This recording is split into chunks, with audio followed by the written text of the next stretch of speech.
overflows. Meditation, the intrinsic ladder for upward movement. Meditation is the intrinsic and the ultimate ladder for transformation. Meditation is the process or the path for transformation.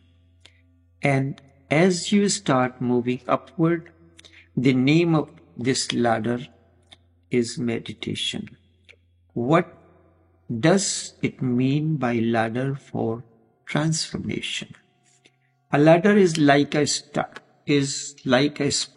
staircase.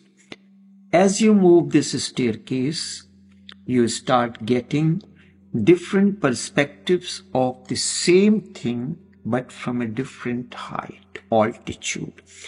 Deep within this ladder is known as psycho-centers or chakras. When energy flows through these centers, understanding and effects begin to surface. Nature of sex becomes love. Love becomes compassion. And ultimately, sex becomes the explosion of your inner being, the illumination, the awakening, the enlightenment. But it is sexual energy. It can rot, it can go into perversions, but if it is to be understood naturally and helped through meditation to move upwards towards silent spaces within, and thus passing through your heart center, it reaches to the seventh center at the height of your body. You will feel grateful towards this energy. Right now you feel only ashamed. Know this as ultimate in sex and journey of the life force. The shame and guilt is created by the religious organizations and founders of the religion. Naturally, the question arises, why did they make sex a mess? And by making a mess out of it, they have messed up the whole world and its mind and its growth. Why? Because this was the simplest way to keep humanity in slavery. This was the simplest method to keep humanity in slavery. This was the simplest way to keep people guilty, and anybody who feels guilty can never raise his head in revolt. So all the vested interests wanted man to lose his dignity, self-respect, and continue to feel guilty and ashamed. They have been condemning sex. They have been condemning it continuously. And their condemnation has led the whole world into a very miserable, psychologically abnormal state. And they are still continuing their work. This man has to realize. One who realizes this, he begins on a different journey altogether. There are two words, relationships and relate. Relationship is noun, and we take it as fixed or static. On the contrary, to relate is a verb.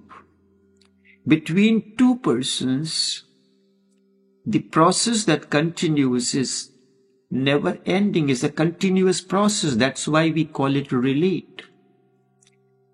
You do not finish relating. Every moment you relate something or the other. And this is a process that has been happening continues to happen. We have to use this word, has been happening and will continue ere long. That will continue as it is happening this very moment. Relationship was once established. We take things for granted and we stop relating. We take it for granted.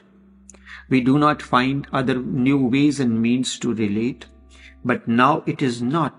Relationship can be abandoned any time. But you continue to relate.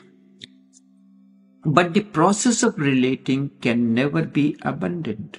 Remember, relationship is one of the essential laws of nature. Relationship is one of the essential laws of nature.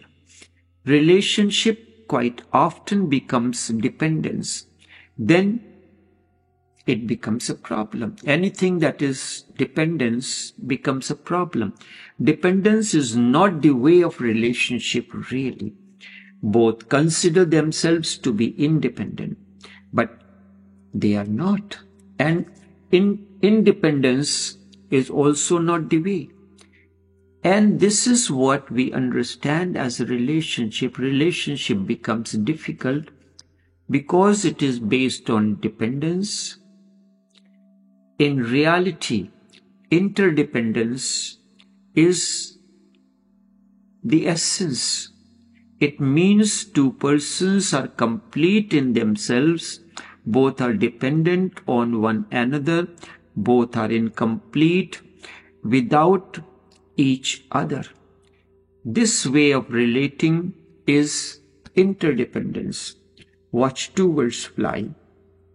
They are inanimate with each other and with the wind, so easy and without strife, in perfect harmony. This is the secret of relationship that seems to be so hard for human beings. You have to remember that life is dialectical. It exists through duality. It is a rhythm between opposites. You cannot be happy forever. Otherwise, happiness will lose all its meaning. Both happiness and sorrow stay together like two magnetic poles, creating a magnetic field. You cannot be in harmony forever. Otherwise, you will become unaware of the harmony that has to be followed by discord again and again. So too, happiness has to be followed by unhappiness. Every pleasure has its own pain, and every pain has its own pleasure. Unless one understands the duality of existence, one remains in unnecessary misery, conflict, and chaos. Accept the total, and with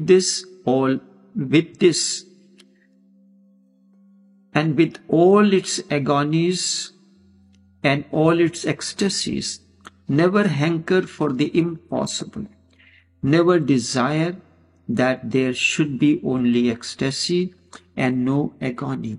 Ecstasy cannot exist alone, it needs a contrast. Agony becomes the blackboard, then ecstasy becomes very clear and loud, just as in the darkness of the night the stars appear so bright. The darker the night, the brighter the stars look. In the day, they do not disappear, they simply become invisible. You cannot see them during the day because there is no contrast. Think of a life without death. It will be unbelievable pain and unendurable existence.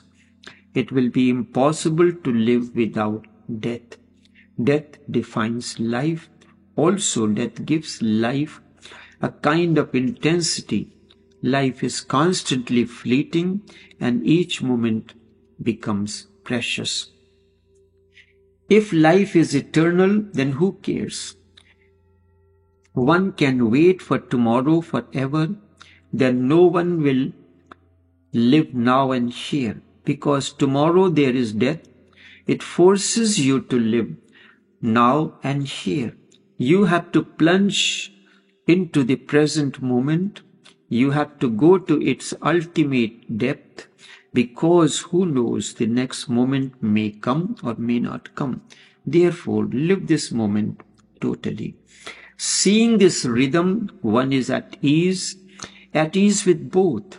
When happiness comes, one welcomes it, and when unhappiness comes, one welcomes it again. You know that they are partners in the same game and both support each other like magnetic poles. This has to be continuously remembered. If it becomes a fundamental remembrance in you, your life will have a totally different flavor. It will have the flavor of freedom, the flavor of unclingness, the flavor of non-attachment, and whatsoever comes, you remain still, silent, and totally accepting. And the person who is capable of being still, silent, accepting pain, frustration, and misery transforms the very quality of misery itself. To him, misery also becomes a treasure. To him, even pain gives a sharpness. To him, even darkness has its own beauty, depth and infinite. To him, even death is not the end, but only a beginning of something unknown. Remember, relationship and interdependence are not synonymous. Relationship is one thing, interdependence totally another. Relationship means you are separate, you are independent, and so is the other. And you decide to relate. Relationship is not interdependence. It is a contrast between two independent persons. Hence, all relationships are false, because basically independence is false. Nobody is independent, and if you are not independent, how can you relate? With whom can you relate?